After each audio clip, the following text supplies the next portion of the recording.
Entrepreneurship programs for teenagers. Guys and girls, y'all all know that I'm very big on programs that have tangible results.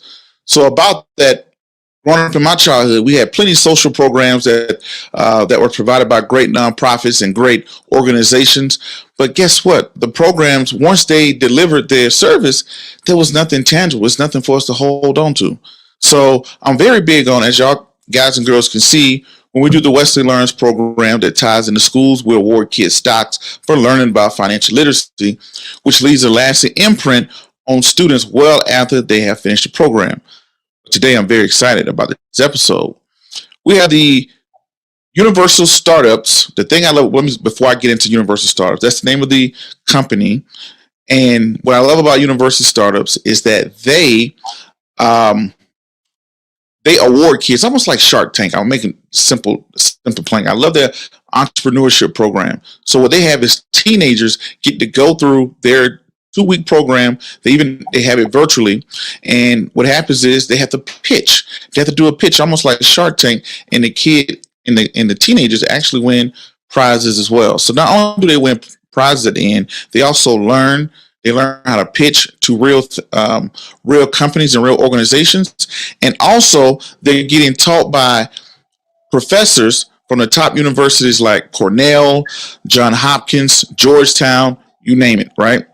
But I had to bring in the founder today, the founder and one of our partners of the Global Children Financial Literacy Foundation. We had to bring in Mr. Marc Steren. Hope I didn't butcher his name there. Steren, I think he told me. He's out there in Maryland. How you doing, Marc? Awesome. Thanks, Chris, for having me. Definitely glad to have you. The first thing out there, I know that you are a professor at the University of Maryland, and I want to know what got you into doing this for kids. You know, I know we was talking briefly before the show of you coming from Argentina? Yeah, my family's from Argentina. My parents came over in the late 70s, and I was, born here and love their spirit, love their entrepreneurship spirit, and it's kind of passed down to me, and so I'm trying to give back as best as I can. Nice. Okay, so that entrepreneurship spirit, can you please explain to people, how does your entrepreneurship program work for teenagers? Yeah, awesome. Thanks, Prince. Well, essentially, like you indicated before, our program's taught by top-tier university professors from Hopkins, Cornell, Georgetown, University of Maryland, and we bring these kids into the program. They form teams. They're given mentors by amazing entrepreneurs. They have student coaches. They come up with their own concept using theories like design thinking and lean methodology. And they go through the whole process just as if they're in college, right? Same deal. They come up with their own solutions for problems that they really have in their own community. So they're really thinking about, how can I fix things in my community to make things better? So it's so cool, some of the companies they come up with. And at the end, as you indicated, they will have a pitch in front of amazing entrepreneurs in the DMV area, and they can win prizes, cash prizes, gift cards. But more importantly, they're taking away skills, right? Like, I love what you're doing with the financial literacy. Our goal is to give them awesome skills to be collaborative, creative, work in a team, be inclusive, problem solvers. And we actually measure 30 different skills throughout the program. And the results are amazing. We can't be any more thrilled than we are with dealing with these kids. They're just, the opportunity and optimism that they have after the program is just through the roof. So, Marc, someone who's listening to this and they're watching this and they're saying, hey, how can I get this into my school? Of course, I want entrepreneurship. Of course, it makes sense for my kids to get internships and scholarships. How can I make that happen? Awesome. So we really do partner with school districts and nonprofits, and we work with these kids for 8 months. Typically, it costs, like this kind of program where you work with the student for 8 months, can be anywhere from like $27,000 to $54,000. The cost is really outrageous and unfair to these low-income and disadvantaged kids. Our entire program for 8 months is $2,000 a students. And what normally happens is the nonprofits will then go out for additional funding sources. They'll partner with a foundation or get a corporate sponsor. Mm-hmm. And schools can do the same thing with grants, corporate sponsors, and donors.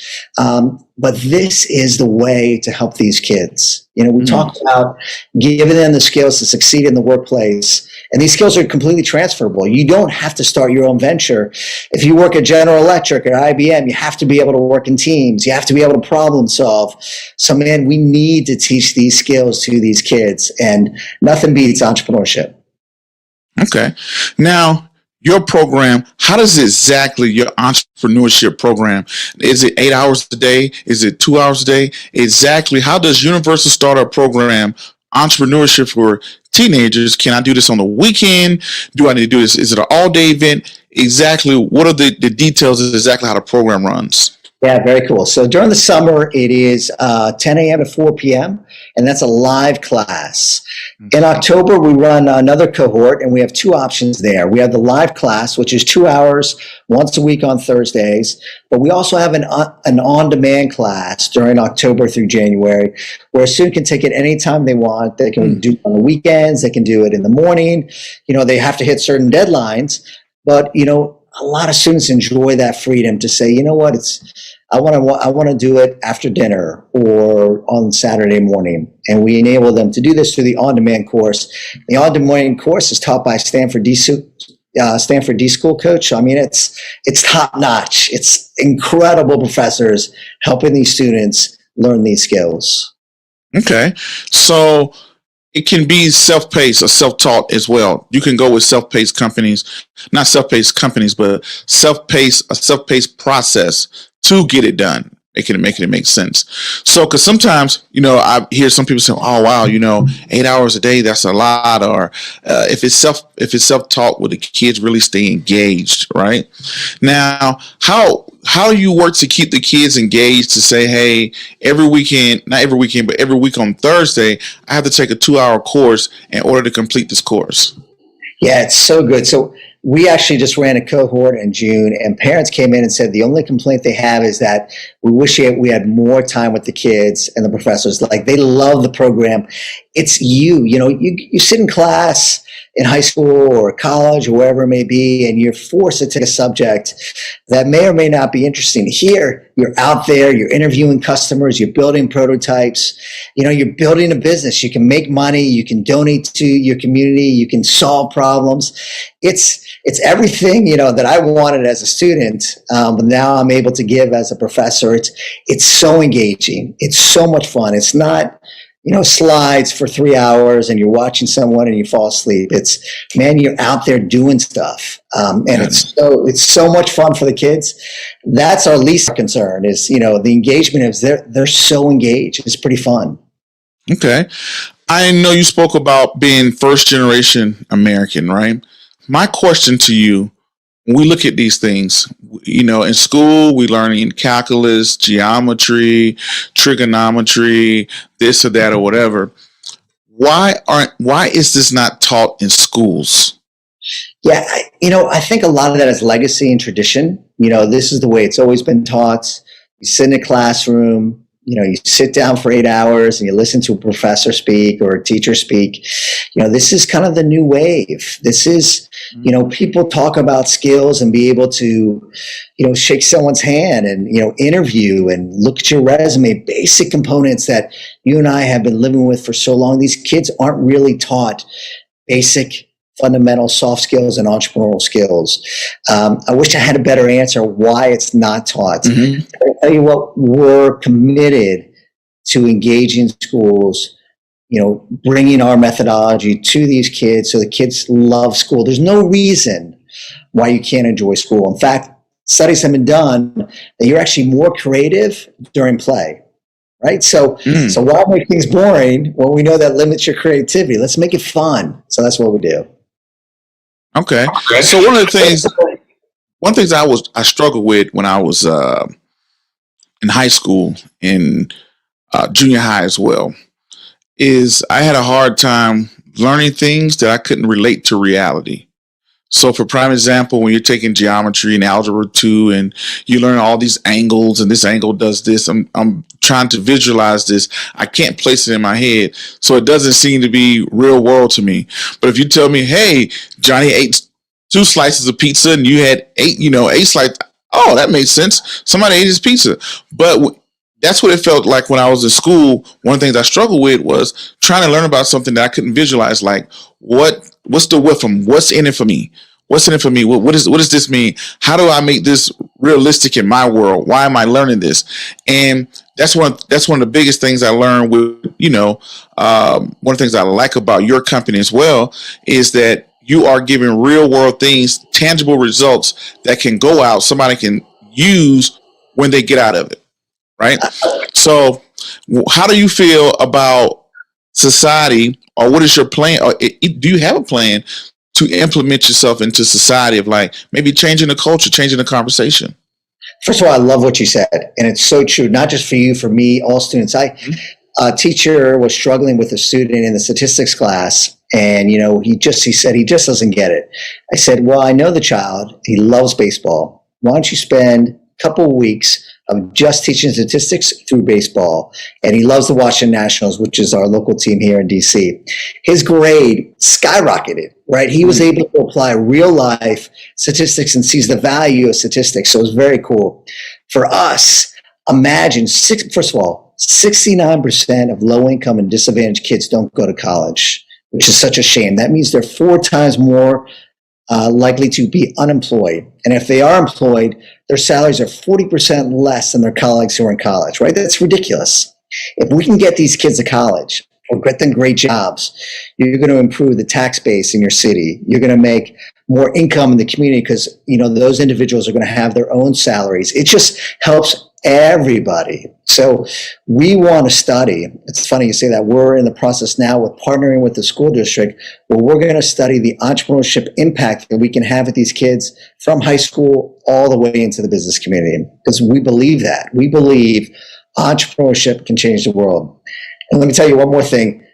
Don't ever say that I'm not smart enough to be an entrepreneur, right? The average GPA of millionaires is 2.9 in college. Right? We're not the smartest guys in the world, but we got hustle, right? We got the ability to create, be collaborative, think differently.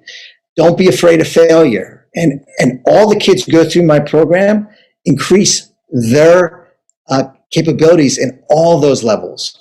All those levels. It's incredible. They're less risk averse. They're not afraid of the future. 83% of them are more optimistic about their future now. I mean, that's what we want. We want to give these kids, the empowerment to be awesome, because they are. Okay. Now, what we're going to do right now, we're going to jump into speaking about those disadvantaged areas and programs, not programs, but areas, and to see what we can do to make them better. Definitely like that. But to everybody that's out there, we're going to take a quick break, and I mean a very quick break. Don't you touch a dial. Don't you move. We're going to be back with Marc here from Universal Startups. Y'all stay tuned. We'll be right back.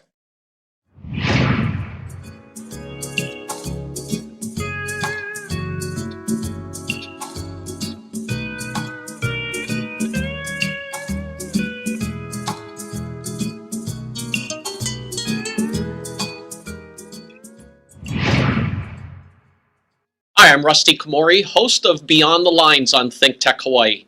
I was the head coach for the Punahou Boys varsity tennis team for 22 years, and we were fortunate to win 22 consecutive state championships. My show is based on my book, also titled Beyond the Lines, and it's about leadership, creating a superior culture of excellence, and finding greatness. I feature a wide range of amazing guests who share valuable insights about how going beyond the lines leads to success in everything you do in life. I'm looking forward to you joining me every Monday at 11 a.m. Aloha.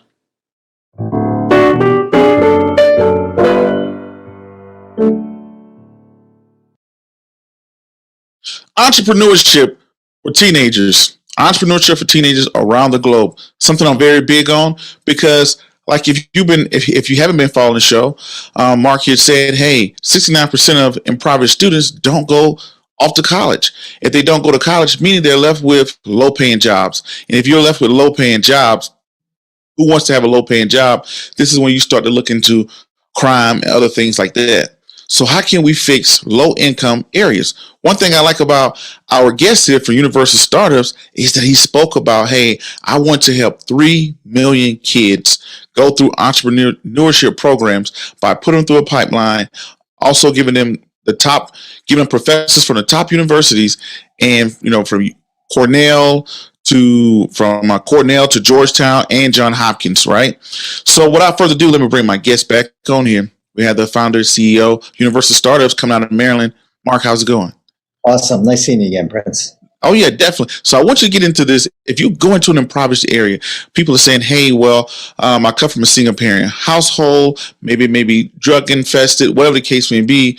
Like I recently just came back from the city of Detroit, and I was like, what do you do? You can't just go there and put a fast food restaurant there, because those are really not high paying jobs for the most part. And who can really afford what you bring? How do you re-energize that community? What do you got to say, Marc?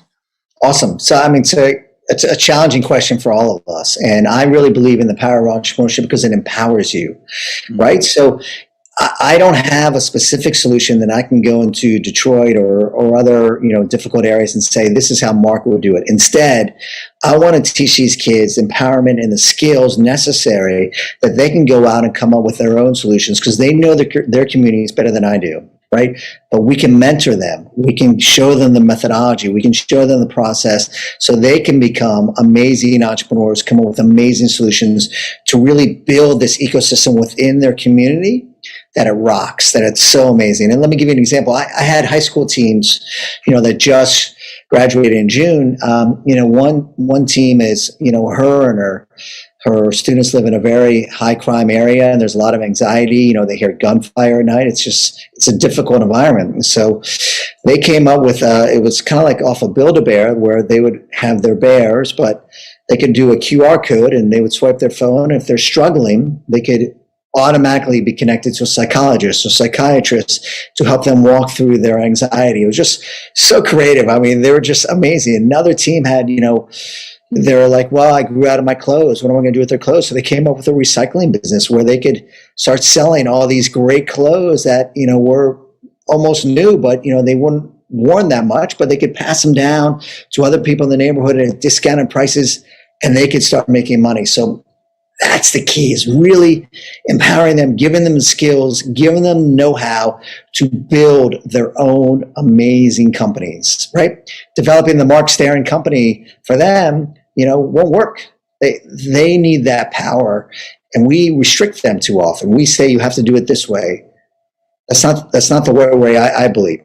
I believe give them the methodology, give them the tools, support them financially, support them through mentorship, and support them through real instruction to empower themselves to come up with amazing solutions in their own communities. Marc, and I agree with you wholeheartedly, because I think that if you want to change the future, you change the children. And if you want to change the outcome, you change the mind. So by having some people think that, hey, we'll go in and we'll come in with a program that will just give away food or just give away clothes. And I think that's not empowering. I think that, hey, you have to have something that, hey, you have to create your own. And plus, when you create your own, you have a sense of ownership. The community feels like yours. So when you're there, you're renting that apartment and you go down the street to the grocery store and buy your groceries, and you may stop at a fast food restaurant and grab some fast food. You don't have that sense of ownership. You feel like a person who's I'm just existing here, right? I'm just existing here. I don't feel like I have a piece of what's going on. So I have something that I notice is when you go into a home, or when you purchase a home in your suburban neighborhood, everybody feels like this is my house. We all have an invested interest because I live here, you live here, our kids play here. So we all are doing neighborhood watches. We all watching out for each other. We all changing rules and things like that. But in lower income areas, you don't see that sense of ownership. And you got to ask yourself, why don't you have the sense of ownership? The sense of ownership is because the community don't own anything in the community.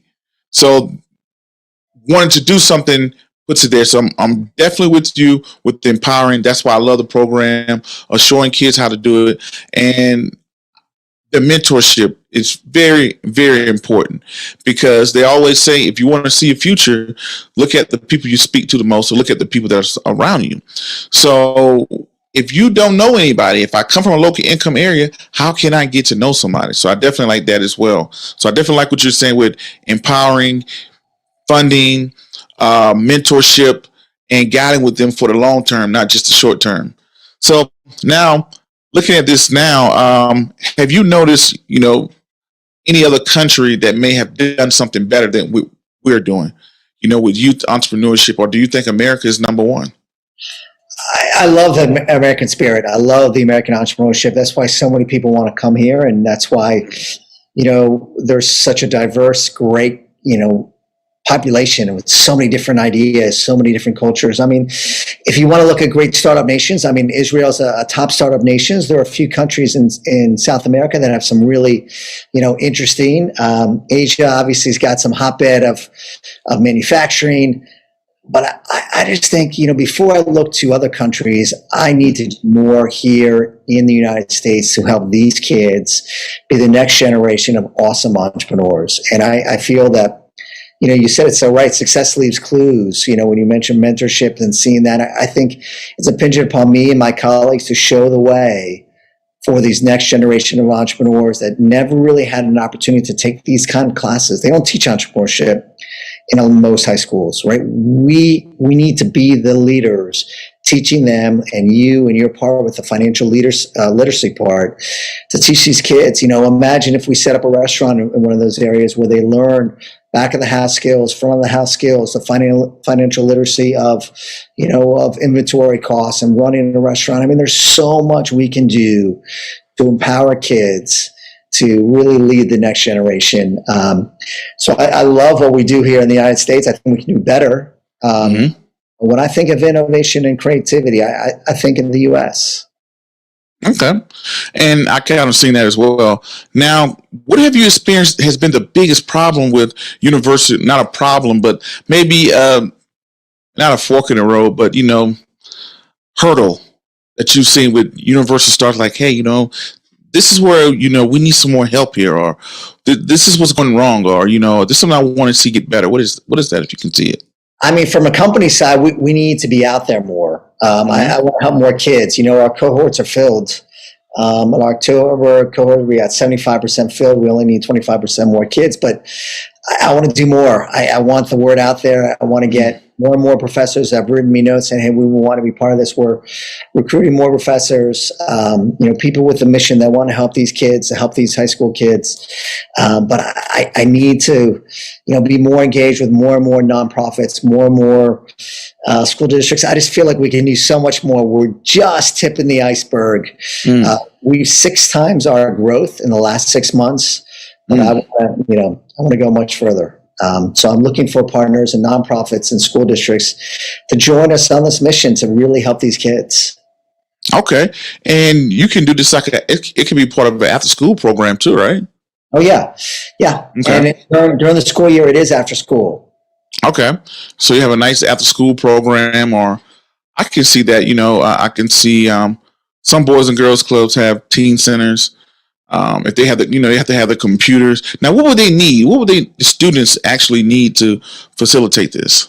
Yeah, so they do need a computer and they do need Wi-Fi. We're actually looking to figure out ways to help kids get computers and get Wi-Fi, because that was a concern for some of these kids. They had the difficulty getting Wi-Fi. Some, had to take the course on their phone because they didn't have a computer. So we're looking for ways, and we're looking for donations to help these kids get computers, because that's our next step. I really want to make sure they have the computer. It's something that you and I take for granted. We have a computer, we have Wi-Fi. Man, some of these kids don't. So they need it. They need it for their work when they go into the work world. They're going to need it for college. So I'd love to get these kids computers. Awesome. Okay. Now, what do you want to leave to the live audience and the audience that would catch the playback? Is there anything you want to leave them with? Yeah, we have an October cohort with a Georgetown University professor. We're looking for about 15 more kids. So we're looking for a nonprofit partner or a school, school district that's looking to send 15 kids to our program. We'd love to partner with you. They can reach out to me. That'd be awesome. Awesome. Okay. Well, how can people find you? You use social media, or how can people find you? How people can keep in touch with university startups? Yeah. So www.university university-startups.com, or they can email me, msteren, MSTEREN, at university-startups.com. I'd love to speak to anyone, if they can help, if they want to be a mentor or partner with us. Anyone that wants to join us on this mission to help these kids, we're all for it. All right. Well, Marc, did you have fun? I did. It's awesome. You're great. Awesome. Thank you. Thank you for being on. I know it's pretty late over there on the East Coast, but I know it's in the evening in Hawaii and it's kind of in the middle in Denver. We're all over the place, but that's a great thing. Awesome. But definitely. So, ladies and gentlemen, boys and girls, and children of all ages, you are now tuned into the Prince of Investment live here in Denver, Colorado, by the way of Honolulu, Hawaii. Until the next video, podcast, cartoon, or episode, or whatever else crazy you see me do around this wonderful globe. Peace, be safe. I'm out, and thank you.